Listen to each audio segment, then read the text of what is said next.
Now, the ability to read and write is one of the hallmarks of personal development required for economic progress, political participation, and self-expression, to just name a few of these benefits. It is therefore important for children to be educated and instructed in their mother tongue. On the 21st of February, South Africa will reflect on the role of language in education, identity, and cognitive development. According to the nationally representative 2021 Progress in International Reading Literacy Study, 82% of grade 4 learners cannot read for meaning in any language. Now, to unpack how mother tongue education can serve as a powerful lever for literacy, recovery, and academic excellence, we are joined in studio by Sesotho educator Tshediso Radebe. Tshediso, great to have you. I'm so glad we're getting to have this conversation. Welcome. Thank you for having me. It's an absolute pleasure. These are frightening statistics that we've given here to our viewers. I mean, 81% grade 4 learners cannot read for meaning. It doesn't seem to be getting, it seems to be getting worse rather than better. What does the statistic look like on the ground? It's actually getting worse. Yeah, absolutely. You'd remember we come from a bitter past with COVID and stuff, and a lot of these kids are from primary haven't actually gotten enough contact time with their teachers, let alone being taught in their mother tongue. So the statistics are alarming. You actually pick it up with the cohort that is supposed to sit for grade 12 examination. It's terrible. Mm. I mean, when we look at the reasoning behind all of this, is it because children can't decode words, or are they not understanding in the language that they're being taught? Is that perhaps the reason? Scientific proof suggests that learners, if they are not taught in their mother tongue, it takes time for them to actually learn other languages. If they were taught in their mother tongue, it's easier to access meaning. It's easier for them to get confidence, to actually ask questions, to actually debate, to actually show how interested they are in learning. Mm. So you can imagine a child who actually is deprived of that opportunity and gets to learn a foreign language, how much more this child is hampered. Yeah. So it would be nice if, or it could work as a world of difference if we as a country had adopted a stance that says we need to robustly engage in mother tongue instruction as early as grade 1 to 4, or even a little bit beyond that. I mean, just reading something from UNESCO, and they basically recommend at least 6 years of mother tongue instruction. Exactly. That's the basics. Exactly. And we're not doing that. In our school, we've discovered that it actually takes more than that to actually access language for reasoning, access language for meaningful reading and comprehension. So imagine if these kids are deprived of that from as early as their primary school years. So it has a ripple effect. This is why you experience low marks as well. There's a debate between whether boys and girls are accessing language the same way.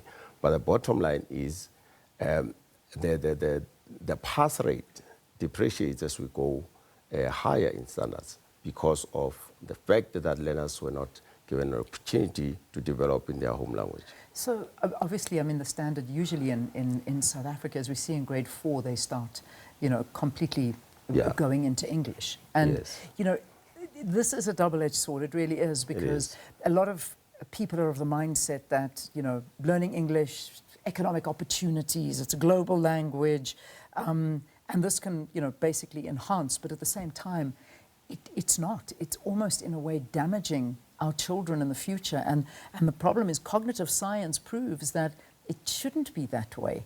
So what are we doing about this? I mean, because we see that the situation's getting worse. We can understand that children are just not getting it.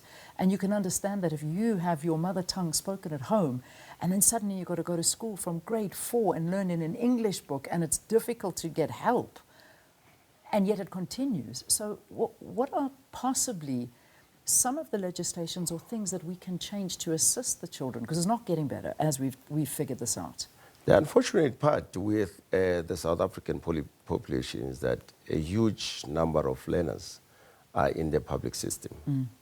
And despite the efforts by the Department of Education to try and level up with the private schools, we have seen a complete pushback from educators to say, for instance, I'll make mention of annual assessment, national assessment that was called ANA, that was put out of favor for whatever reasons. And when you read about that particular program, it actually helped identify problems that learners gain or show or reveal as they go beyond grade 4. So if, for instance, the Department of Education can steadfastly stand on programs that enhance development at a young age, I'm sure we could go to a certain extent. Private schools are actually doing it much better. But also remember, a lot of private school learners come from an English background. So obviously they have one foot in front of public school learners. So I am sure if the department could at least adopt a robust stand to say this is the program that we're implementing, and obviously they'll have to provide some reasons to say this is why we're doing this, so that we understand the development of kids at that age is very crucial. It will set them for life. Indeed. And that's, you know, these are facts we're talking to. These are scientific facts that have been proven in, you know, over and over again. And as you say, I mean, yes, those that have the means in private schools to go out and get additional help and try and learn and help the kids, yes, that's one thing. But the vast majority of South Africans cannot afford to do that. We have 11 official languages in this country, and it almost feels like there's a vast gap in priority between languages, and for some reason we've weighted English as the most important language in the country, and then everything underneath that is you know, it's just which there. Is very sad. It is incredibly sad, and that this is a fault of perhaps government and their doing. Who do we blame this on?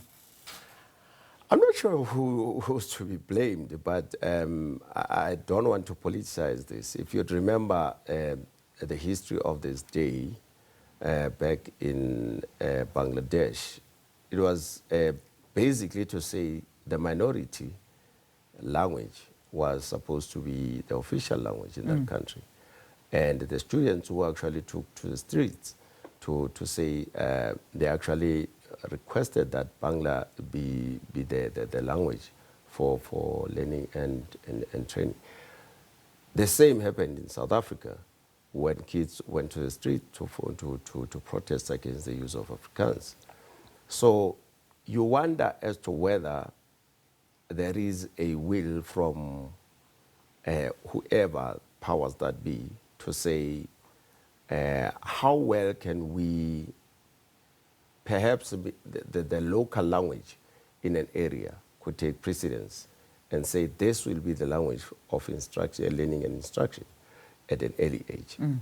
We've got a lot of races in South Africa. You speak of Eastern Cape, it's Xhosa. You speak of Free State, it's Sesotho. You go to Limpopo, it's Pedi, perhaps Venda, and so on. Perhaps if legislation can dictate that the local language at least be adopted as a language of instruction, perhaps we could cover some ground. Indeed. To a certain extent. And that surely will hold the learners in good stead, and then progress to learning in English at a later age, which I think is what we're gathering. However... And not English alone. Not only English, exactly. Other, because language is contained in all other subjects. So let me ask you this very quickly. I'm looking at the time. We've got like a minute. And this is a very big discussion. But I mean, even we talk about these practical solutions that we can implement. But I have to ask you, Do we have enough trained teachers? Do we have textbooks? Do we have standardized terminology in different African languages that have been developed for things like maths and science? I mean, can this be implemented quickly? It can. Teachers are trained on a daily basis. In fact, I've learned somewhere that teachers are actually in short supply. Maybe because teachers are not being geared to the right schools or whatever the case might be. But teachers have been trained. Teachers know how to do this. It's just a question of legislating for teachers to actually implement whatever the government or the DBE would come up with. Yeah. But it's important that they understand that scientific discovery should actually be held as a center to say this is where we're bouncing off our ideas from, because it has been proven that the mother tongue it is very crucial for cognitive development at an early age. So teachers do go to training, and they know what to do. There's a lot. I mean, there's you talk about Heritage Day. There's a lot that teachers are doing on that day to show that they are actually trying to uplift the mother tongue. Well, I'm hoping that this will be discussed more as we head up to this important day on the 21st of February, Mother Tongue Day, and it's important to talk about these things. We unfortunately have to end that conversation on this note. Tshediso Radebe, thank you for coming in. I'm glad we got to chat to you for a bit. Sesotho educator, unpacking how mother tongue education can serve as a powerful lever for literacy recovery and academic excellence. Got to say goodbye. See you tomorrow. Bye-bye, everyone.